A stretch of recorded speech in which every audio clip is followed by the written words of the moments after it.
बिहार में एसआईआर कराया गया और लगभग 80 लाख वोटर्स को डिलीट किया गया और यह सूची आज भी उपलब्ध नहीं हो पा रही है कि 80 लाख वोटर्स आखिरकार कौन थे। हाल में देखने को मिला है कि ये चुनाव आयोग पूरी तरह सरकार के इशारे में काम कर रहा है और जो आपने सुरक्षा कवच इलेक्शन कमीशन को दिया हुआ है, आप इस सुरक्षा कवच को भी हटाएं। और इसी के साथ समाजवादी पार्टी की यह मांग है कि बैलेट पेपर के माध्यम से ही चुनाव इस देश में कराया रहा है रिवीजन के नाम पर। अध्यक्ष जी, चुनाव आयोग द्वारा प्रशासनिक निष्पक्षता के नाम पर किया जा रहा यह कार्य हमारी नागरिकता, लोकतंत्र और संवैधानिक नैतिकता की बुनियाद पर सीधा निशाना है। डिंपल यादव, अखिलेश यादव की पत्नी और सपा से सांसद जब आज सदन में बोल रही थी तो बिहार के मुद्दे पर उन्होंने क्या कहा कि सत्ता पक्ष वाले कह रहे हैं कि चुनाव तो जीत गए, जब चुनाव जीत गए ना तो इलेक्शन कमीशन, उन्होंने कहा कि इलेक्शन कमीशन का जो कवच है उस कवच को हटाइए और पूरे देश में चुनाव बैलेट पेपर से करवाइए। क्या कुछ कह रही है अखिलेश यादव की पत्नी और सपा सांसद छोड़िया तो उनकी पूरी बातों के साथ।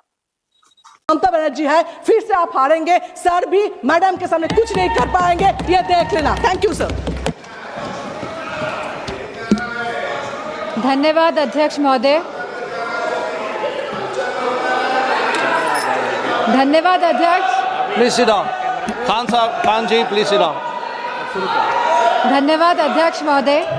लोकतंत्र के महत्वपूर्ण विषय पर बोलने का जो आपने समय दिया, जहां हम आज चुनाव सुधारों पर चर्चा कर रहे हैं। इनको बोलने दो, प्लीज लिसन टू हर। चुनाव आयोग एक संवैधानिक ढांचा है जिसे निष्पक्ष तरीके से काम करना चाहिए, लेकिन हाल में देखने को मिला है कि ये चुनाव आयोग पूरी तरह सरकार के इशारे में काम कर रहा है, या यूँ कहें कि पूरी तरह समर्पित होकर सरकार के लिए काम कर रहा है। हमने उत्तर प्रदेश के उपचुनावों में देखा है कि किस तरह वोटों की धांधली हुई, कि किस तरह बीजेपी ने मनमानी करी और लगातार चुनाव आयोग को शिकायत करने के बावजूद भी चुनाव आयोग ने कोई भी एक्शन नहीं लिया। और इसी के साथ यह भी देखने को मिला कि पुलिस खुद सादे कपड़े पहनकर वोट डालती नजर आई बूथ के अंदर, लेकिन चुनाव आयोग ने कोई भी अधिकारियों के खिलाफ कार्रवाई नहीं करी। सीसी फुटेज की जब मांग करी गई चुनाव आयोग से, तो चुनाव आयोग ने सीसी फुटेज तो नहीं दिए। इसी के साथ एक ऐसा कानून लेके आई है जहां पे कहा गया है कि 45 दिन के अंदर सीसी फुटेज हटा दिए जाएंगे। चुनाव आयोग पूरी तरह से पूर्ण तरीके से पक्षपाती स्वरूप में नजर आ रहा है और यह हम इसलिए भी कहना चाहेंगे कि चुनाव आयोग का जो स्वरूप बदला है वह इसीलिए बदला है जब से चीफ जस्टिस ऑफ इंडिया को हटाकर यूनियन मिनिस्टर को अपॉइंटमेंट ऑफ इलेक्शन कमीशन में लगाया गया है।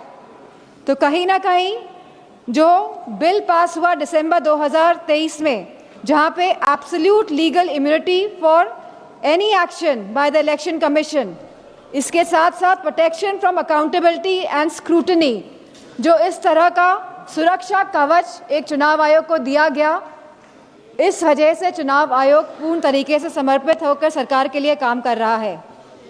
जो एसआईआर की जो प्रक्रिया है, स्पेशल इंटेंसिव रिवीजन, यह रिवीजन के नाम पर नागरिकता कानून लागू किया जा रहा है। रिवीजन के नाम पर अध्यक्ष जी, चुनाव आयोग द्वारा प्रशासनिक निष्पक्षता के नाम पर किया जा रहा यह कार्य हमारी नागरिकता, लोकतंत्र और संवैधानिक नैतिकता की बुनियाद पर सीधा निशाना है।